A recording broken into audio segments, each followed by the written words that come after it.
हाँ जी बच्चे, next topic है अपना technical components of e commerce.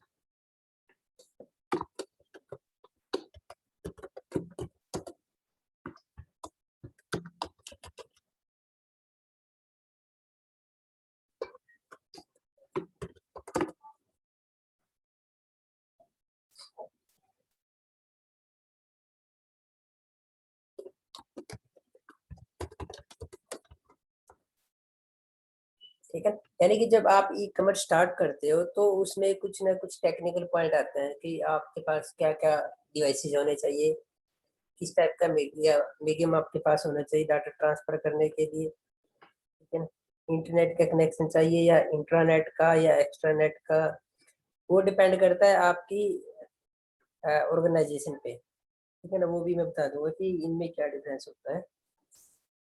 तो जो सबसे पहला पॉइंट है आपका वो है पीसी और क्लाइंट भी बोल सकते हो आप।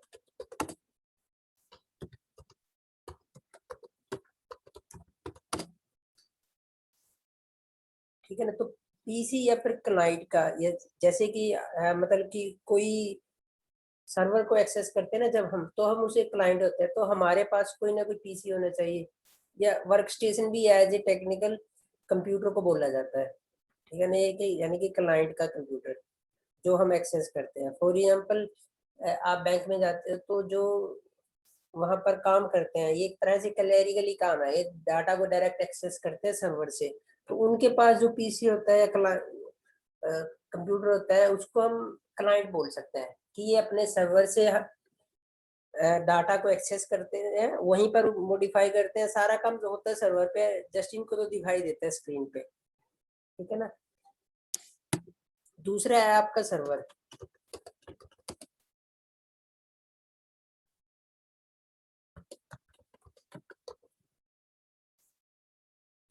सर्वर ओएस भी बोल लो और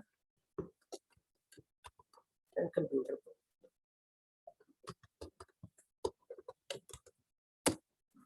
ऑपरेटिंग सिस्टम क्या होता है बच्चे, कोई बताएगा?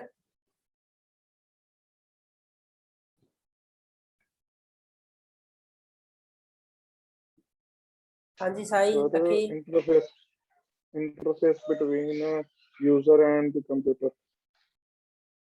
प्रोसेस होता है ये ऑपरेटिंग सिस्टम। Interface. आप बताओ सौरभ, सौरभ कौन है?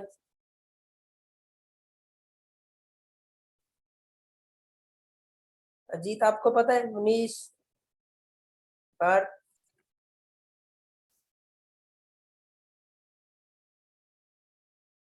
देखो, जो आप जैसे आप मोबाइल फोन यूज करते हो ना, तो उस पर हम बोलते हैं ना ये एंड्रॉयड फोन है, तो एंड्रॉयड एक ऑपरेटिंग सिस्टम है जो आपके मोबाइल को चलाता है।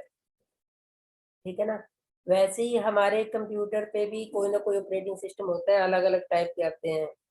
विंडोज के आते हैं, है ना, माइक्रोसॉफ्ट के जिनको हम विंडो बोलते हैं। लाइनक्स होता है, यूनिक्स होता है। ठीक है ना, मैक ऑपरेटिंग सिस्टम होता है। तो हमारा कंप्यूटर चलता तभी है ना जब उसके अंदर एक सॉफ्टवेयर रहता है, उस वो सॉफ्टवेयर जो हमारे सारे कंप्यूटर के पार्ट्स को हैंडल करता है। ठीक है ना, जो रिक्वेस्ट उसके पास आती है उसको प्रोसेस करता है। यानी कि हमारे कंप्यूटर को चलाने के लिए हमें एक सॉफ्टवेयर चाहिए, वो ऑपरेटिंग सिस्टम होता है। ठीक है ना, तभी हमारा कंप्यूटर चलता है। मान लीजिए आपका ऑपरेटिंग सिस्टम क्रैश हो जाए तो आपका कंप्यूटर नहीं चलेगा, आपका लैपटॉप नहीं चलेगा, या किसी का स्मार्टफोन है उसमें एंड्रॉयड की कोई फाइल डिलीट हो जाए या उसमें कोई प्रॉब्लम आ जाए तो नहीं चलेगा। ठीक है ना, तो हम तो उसके क्लाइंट हैं, तो हमारे पास तो एक फ्रंट एंड होता है जिस पर हम उसकी एंट्री करते हैं, उसके जो या वेबसाइट वगैरह जिसके थ्रू भी सर्वर से हमें एक्सेस मिला होता है। बट मेन काम किसका होता है? सर्वर का। सर्वर का ऑपरेटिंग सिस्टम का, और कंप्यूटर, यानी कि जिस कंप्यूटर पे आपने operating system as a server install किया हुआ है। ठीक है ना, तभी वो सर्विस देता है दूसरों को। सर्वर का क्या काम है? वो सर्विस देता है दूसरों को, क्लाइंट उसकी सर्विस का यूज करते हैं। जैसे आप जीमेल एक्सेस करते हो तो हम उसके जीमेल पे क्लाइंट है, उनका जीमेल का खुद का एक सर्वर है जो हमें सर्विस दे रहा है एज ए मेल, ठीक है ना, हम उसकी मेल को एक्सेस करते हैं और जो आपने ट्रांसफर करना है, मान लो डॉक्यूमेंट सेंड करने हैं या कुछ भी तो है वो हम अटैच करके सेंड कर देते हैं, ठीक है ना। तो वो क्या होता है आपका ऑपरेटिंग सिस्टम, मतलब सर्वर होता है। तो सर्वर को आपने इंस्टॉल करना है कहाँ पर, एक कंप्यूटर पे। तो जो सर्वर वाला कंप्यूटर होता है और एक क्लाइंट वाला होता है, उसमें डिफरेंस क्या होता है, हार्डवेयर के पार्ट्स का, ठीक है ना। जो सर्वर होता है आप उसको सिंपल पीसी पर इंस्टॉल नहीं कर सकते, उसकी हार्डवेयर की रिक्वायरमेंट डिफरेंट होती है किसके, जो क्लाइंट या सिंपल पीसी होता है, ठीक है ना। उसको रैम की अधिक, रैम ज्यादा चाहिए, मेमोरी जो आपकी हार्ड डिस्क होती है उसको स्पेस ज्यादा चाहिए, ठीक है ना। मदरबोर्ड होते हैं उसकी कॉन्फ़िगरेशन उसको अलग चाहिए। तो हम दोनों को इसलिए कंपेयर करते हैं कि एक सर्वर है एक क्लाइंट है। तो क्लाइंट तो हमेशा उसको रिक्वेस्ट सेंड करता है, वो उसकी रिक्वेस्ट को पे प्रोसेसिंग करता है और उसको उसका रिप्लाई दे देता है, ठीक है ना।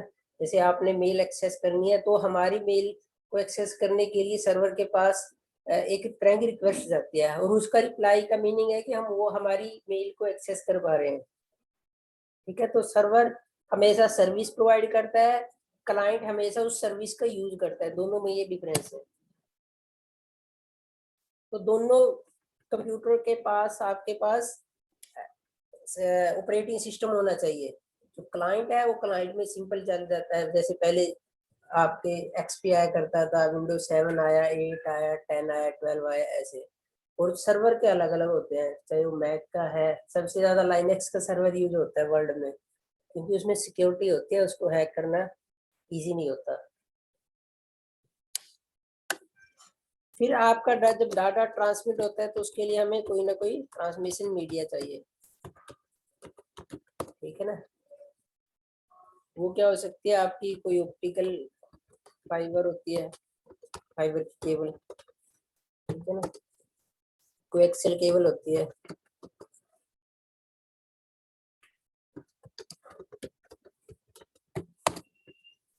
या कॉपर के वायर होते हैं, मतलब अलग अलग होते हैं, डिपेंड करता है कि हम कौन से का यूज कर रहे हैं। या वायरलेस आते हैं आजकल, तो वायरलेस भी हो सकता है, जो भी आप, मतलब कि जब आप इंटरनेट का कनेक्शन लेते हो तो आपके पास जो इंटरनेट का कनेक्शन दिया जाता है तो वो किसी ना किसी ट्रांसमिशन मीडिया के थ्रू दिया जाता है ना, कि हमने क्या क्या मीडिया यूज किया है कि जिसके थ्रू हमारा डाटा ट्रांसफर होएगा। तो वो मीडिया क्या है, केबल है, चाहे वो वायरलेस है या वायर वाली है। तो वायर वाली के ऑप्शन ये होते हैं, ऑप्टिकल है, कोएक्सियल है या कॉपर है। फिर आता है आपका इंटरनेट। तो जब तक हमारे पास इंटरनेट नहीं होएगा हम कोई भी काम ऑनलाइन नहीं कर सकते, ठीक है ना। फॉर एग्जाम्पल हमारी अगर ये क्लास चल रही है तो with the help of internet है। अगर किसी बच्चे के पास अपने स्मार्टफोन में इंटरनेट का एक्सेस नहीं है, मतलब यूज नहीं कर पा रहा, उसकी रेंज नहीं है, तो वो क्लास ज्वाइन नहीं कर सकता, या कोई भी इंटरनेट की फैसिलिटी का यूज नहीं कर सकता ना, डाटा ट्रांसफर करना है या अपने सोशल मीडिया को एक्सेस करना है, जो भी है। तो उसके लिए आपके पास इंटरनेट होना चाहिए। अच्छा, इंटरनेट होता है हर जगह पर अवेलेबल है, ऑल ओवर द वर्ल्ड। एक टर्म आती है इंटरनेट। इंटरनेट कॉमन नहीं होता सभी के लिए कि आप उसको एक्सेस कर पाए, वो एक ऑर्गेनाइजेशन खुद के लिए डेवलप करती है नेट, ठीक है ना, नेटवर्क, उसको हम इंटरनेट बोलते हैं। फॉर एग्जाम्पल हमारा डिफेंस है तो उनका खुद का एक इंटरनेट है, आर्मी वालों का खुद का इंटरनेट है, नेवी का खुद का इंटरनेट है और एयरफोर्स का खुद का इंटरनेट है, ताकि पब्लिकली वो किसी के लिए एक्सेस नहीं है, ना उसको कोई एक्सेस कर सकता है, ना वहां पर हैकिंग हो सकती है, ठीक है ना। हैकिंग तभी होगी जब आपका data all over the world access होता है। तो इंटरनेट सिक्योरिटी पर्पज के लिए डेवलप किया जाता है, खासतौर पर हर एक कंट्री के जो डिफेंस है उनका इंटरनेट होता है, वो इंटरनेट यूज नहीं करते, यानी कि उनकी इंडिया में अलग अलग लोकेशन है, तो जब वो एक दूसरे के साथ कम्युनिकेट करते हैं, कोई मैसेज सेंड करते हैं, प्राइवेट मैसेज जिसमें जो सिक्योरिटी पर्पज के लिए होता है, तब वो इंटरनेट का यूज करते हैं, इंटरनेट का यूज नहीं करते वो। अब बच्चे समझ में आया डिफरेंस इंटरनेट और इंटरनेट में। हाँ जी, Yes, sir. ठीक है ना। इंटरनेट हम चला रहे हैं, इंटरनेट हम नहीं चला सकते। इंटरनेट के लिए आपको खुद की लीज लाइन का यूज करना पड़ेगा, यानी कि आपको खुद का एक नेटवर्क डेवलप करना पड़ेगा जो एक दूसरे के साथ कम्युनिकेट कर सकते हैं। कोई थर्ड पार्टी उसको यूज नहीं कर सकती जब तक हम उसको एक्सेस ना दें। और एक टर्म आती है एक्स्ट्रानेट। जब हम दो इंटरनेट को मिला देते हैं तो वो क्या बन जाता है, एक्स्ट्रानेट। ठीक है ना।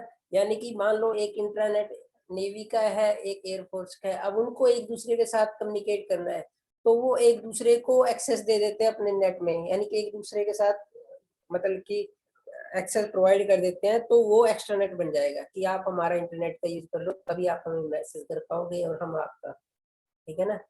लेकिन वो जिसके साथ उनका कम्युनिकेट होता है, एक्सेस प्रोवाइड की जाती है, वो वही यूज कर सकता है। ऐसा नहीं है कि कोई हो या हम उसका यूज कर पाए। रहेगा वो तब भी इंटरनेट, बट वो उन दोनों के बीच में एक्सटर्नेट हो गया कि वो एक दूसरे का यूज कर सकते हैं नेटवर्क का, क्योंकि उनको कोई मैसेज शेयर करना है, कोई डाटा शेयर करना है। ठीक है ना। तो एक्सटर्नेट डेवलप किया जाता है। तब रहती सिक्योरिटी वही है, क्योंकि तब भी कोई थर्ड पर्सन उसको यूज नहीं कर सकता।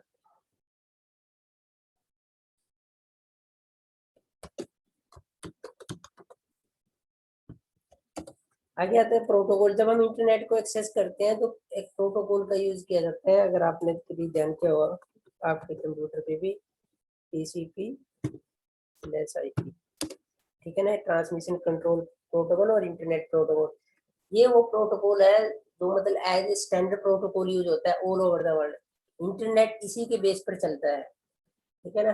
तो हम इसका यूज करते हैं, बाय डिफॉल्ट में हमारा सिस्टम इसी को सपोर्ट करता है।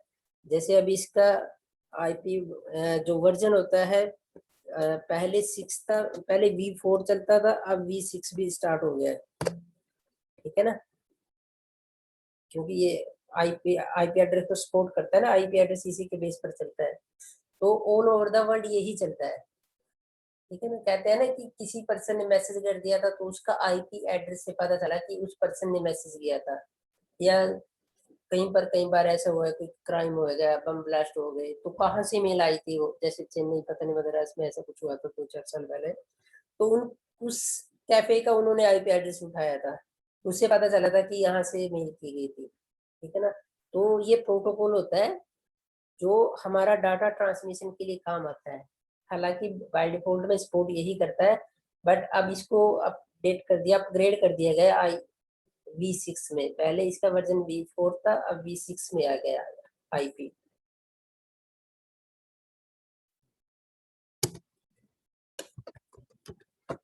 प्रॉक्सी सर्वर का यूज किया जा सकता है। प्रॉक्सी सर्वर होता है ताकि हम जो सिक्योरिटी लगाना चाहते हैं एक अपने नेटवर्क के अंदर, तो हम एक सर्वर का यूज कर सकते हैं, उसको बोलते हैं प्रॉक्सी। कि जो आपकी इंटरनल इंफॉर्मेशन को हाइड कर लेता है, आपका इंटरनल क्या स्ट्रक्चर आपने डेवलप किया है नेटवर्क को एक्सेस करने के लिए। ठीक है ना। दूसरा, आप इसके थ्रू वेबसाइट को ब्लॉक कर सकते हो। जैसे अपने कॉलेज में आप लोगों को इंटरनेट की एक्सेस की फैसिलिटी है, तो अगर कॉलेज वाले चाहें तो वहाँ प्रॉक्सी सर्वर के थ्रू जैसे फेसबुक या कोई भी वेबसाइट को ब्लॉक किया जा सकता है, ताकि स्टूडेंट्स उसका यूज ना कर पाए। डाउनलोडिंग ब्लॉक करने डाउनलोडिंग कर सकते हैं। ठीक है ना। तो एज ए सिक्योरिटी पर्पज के लिए प्रॉक्सी सर्वर का यूज किया जा सकता है।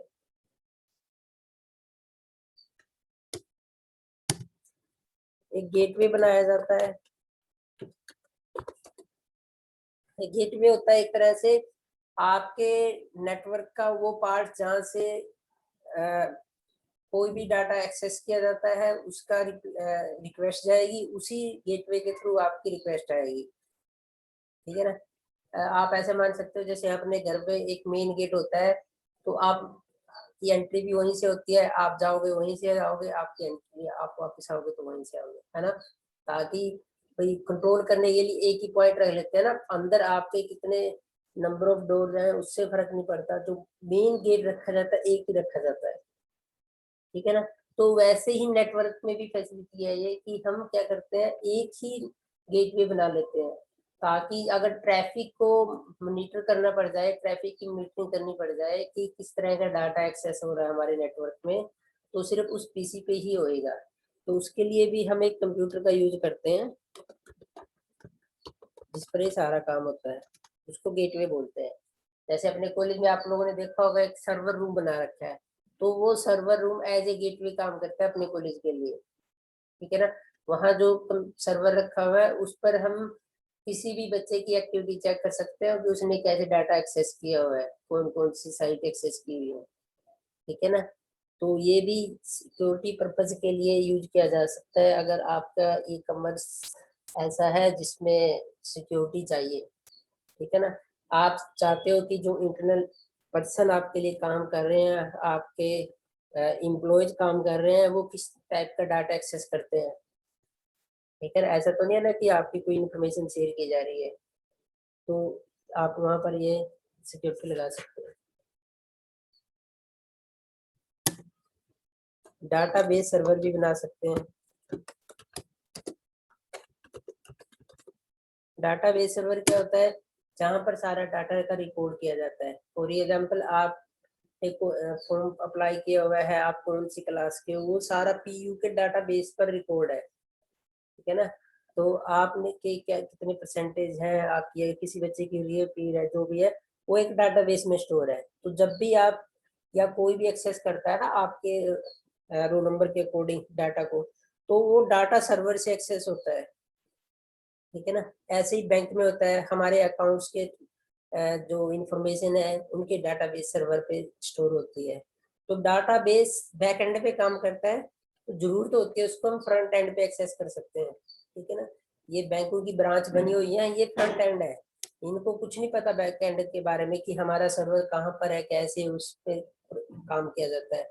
ये सिर्फ वहां से एक्सेस मिलती है इनको, इनको यूजर नेम और पासवर्ड दिए होते हैं, और वहां से ये एज ए जो भी इनका जो प्रोफाइल होता है उसके अकॉर्डिंग ये वहां से डाटा को एक्सेस करते हैं।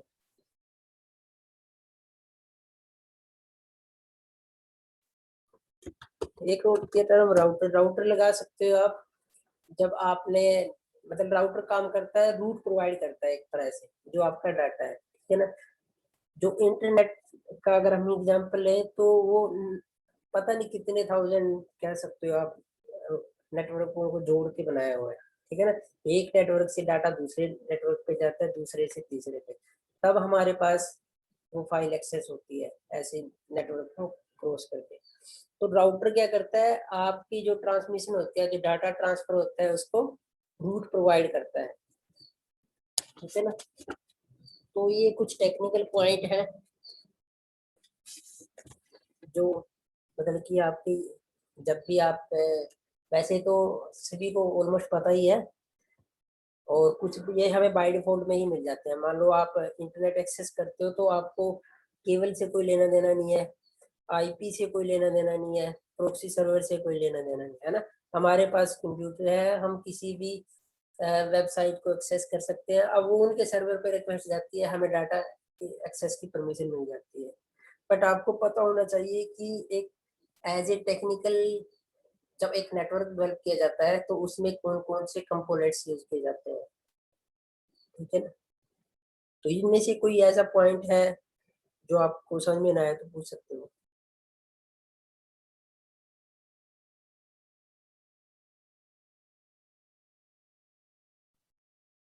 हाँ जी बच्चे, फिर नेक्स्ट करें।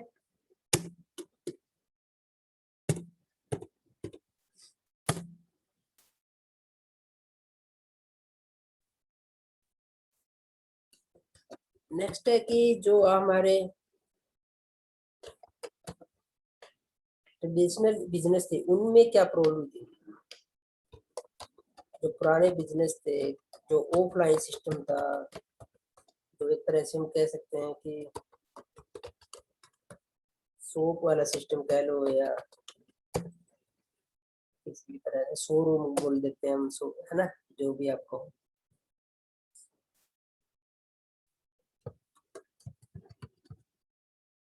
तो प्रॉब्लम क्या थी कि उनमें सारा काम ऑफलाइन होता था।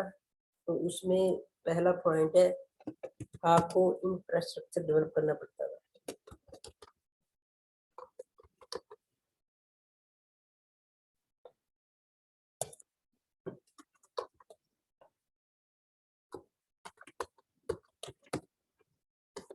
ठीक है ना। यानी कि आप अपना कोई जैसे फॉर एग्जांपल ऑफिस ओपन करते हो तो उसका इंफ्रास्ट्रक्चर की कॉस्ट तो आपको पड़ेगी ना। अब वो कितनी बिल्डिंग आप उसके लिए तैयार करते हो डिपेंड करता है आपके बिजनेस पे। तो बिजनेस टू बिजनेस चेंज हो जाती है कि आपको कितना स्पेस चाहिए, ठीक है ना। तो जितने आपको ज्यादा स्पेस चाहिए उतनी आपका जो इंफ्रास्ट्रक्चर डेवलप होएगा उसकी कॉस्ट बढ़ जाएगी, ठीक है ना। तो इसमें सबसे पहले है कि हमें कॉस्ट स्टार्टिंग से ही पड़ जाती है, पहले तो आप बिल्डिंग ही तैयार करोगे, बिजनेस तो बाद की बात है, ठीक है ना।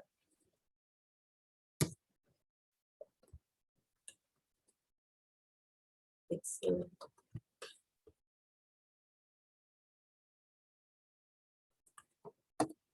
फिक्स कुछ ऐसे एक्सपेंसेस थे जो फिक्स होते हैं। फॉर एग्जांपल आपको एक टीम हायर करनी पड़ेगी, ठीक है ना। जो आपको जैसे सेल के लिए स्टाफ होएगा आपके पास, अकाउंट्स के लिए, ठीक है ना, या कोई सिक्योरिटी के लिए रखा हुआ है आपने, तो ये तो फिक्स है, आपको हर महीने पे करना ही करना पड़ेगा उस न्यू एम्प्लॉय को, ठीक है ना। तो जो ई कॉमर्स में नहीं होता इतना, आपका बिजनेस स्टार्ट होना हो, आपकी सेल हो रही हो ना हो, तो आपको ये तो फिक्स है कि उनको तो सैलरी देनी ही देनी पड़ेगी। जो आप स्टॉक रखोगे उस पर भी आपको बहुत,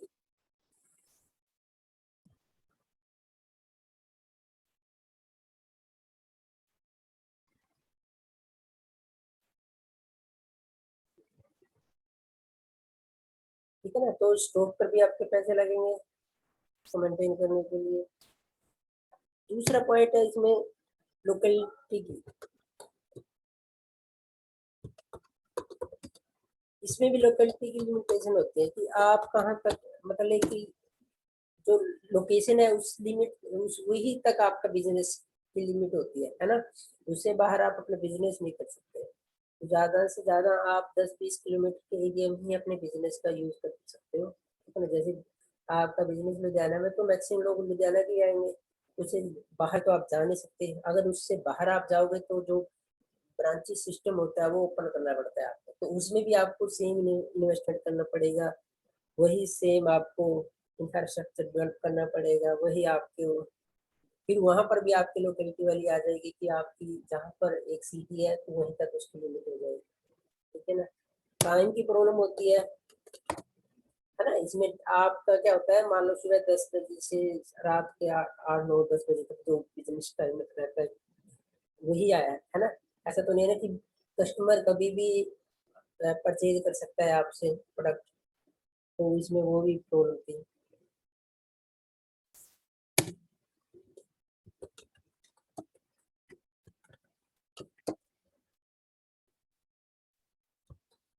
और दूसरा बात है कि आप अपने बिजनेस को ज्यादा फैला नहीं सकते, ठीक है ना। इसमें स्कोप कम ही होता है। जो आपने मान लो एक कोई भी बिजनेस स्टार्ट किया है तो वो एक प्रोडक्ट तक ही उसकी वो रह जाती है, ठीक है ना। अब फ्लिपकार्ट के थ्रू जो जैसे बिजनेस हो रहा है एक तरह से देखा जाए तो वहां पर हर एक प्रोडक्ट सेल होते हैं, तो उनको वो खुद तो कुछ रखते नहीं है, उनका खुद का कोई स्टॉक थोड़ी है, वो तो लोकल डीलर का यूज करते हैं, ठीक है ना। उनको तो सिर्फ जो बेनिफिट मिल रहा है वो है वहीं से मिल रहा है। तो इसमें आप ज्यादा अपना जो बिजनेस है उसको बढ़ा नहीं सकते, इसमें एकदम से ग्रोथ नहीं है, ठीक है ना, रैपिड ग्रोथ नहीं होती इसमें।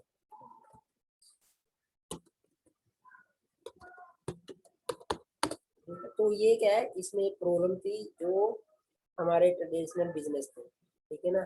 कॉस्ट हमें पड़ती है, टाइम की प्रॉब्लम होती है, लोकेलिटी की प्रॉब्लम होती है, ठीक है ना। तो और एक मतलब लिमिट ही होती है कि आप एक तरह का ही बिजनेस कर सकते हो।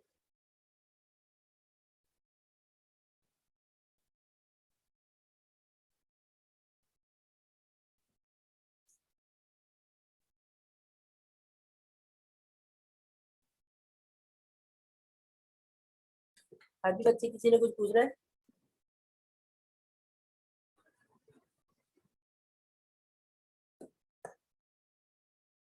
No sir. है?